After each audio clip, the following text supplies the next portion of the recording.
It seems people everywhere have been talking about the release of Source 2 and the possible updates it might bring, but most of the expectations being set out are quite frankly pretty unrealistic, and if it's not already obvious, the Source 2 hype is being mainly done for views. Most of the YouTubers making videos right now are just guessing, and some are just clickbaiting.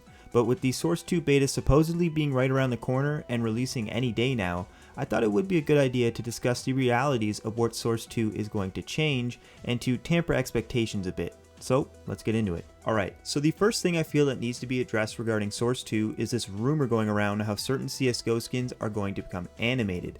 Now if you didn't hear about this and just glanced at the Op Lightning Strike, you'd probably be wondering why it's raised about 100 USD in the past month.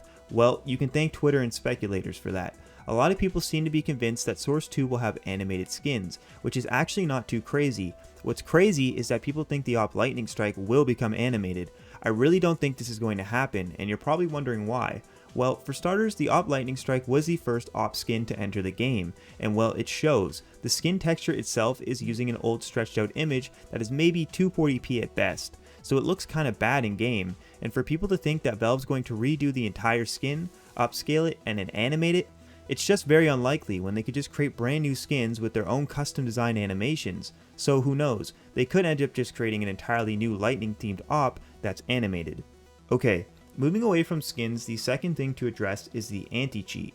Valve has fallen under a lot of scrutiny in recent years regarding their anti-cheat. For those that don't know, it's not hard to circumvent the VAC anti-cheat, as many cheating softwares have different ways of circumventing detection. I recall a prominent way people were using it to get around VAC was by having a cheat payload on their USB and then injecting that USB after the game had boot up to skip over the VAC detection.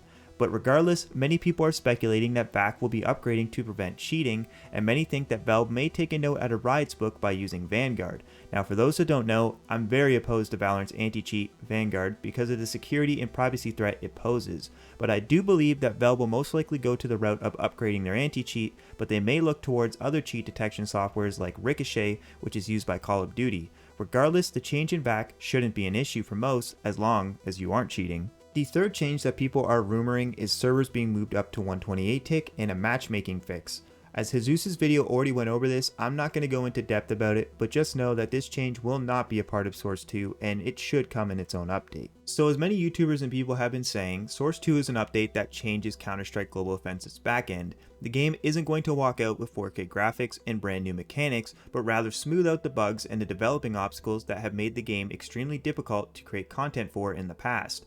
As someone who's been playing CSGO since 2014, I'm really excited for this update, but I'm also prepared for the long road ahead when it comes to content being delivered by Valve. Realistically, it will be another 4 to 6 months before we even see an operation, and that's being very generous. But hey, it's not all doom and gloom. Counter-Strike is a perfected formula, and I'm just very happy that Valve is taking their time with it, or at least giving it time. Team Fortress 2.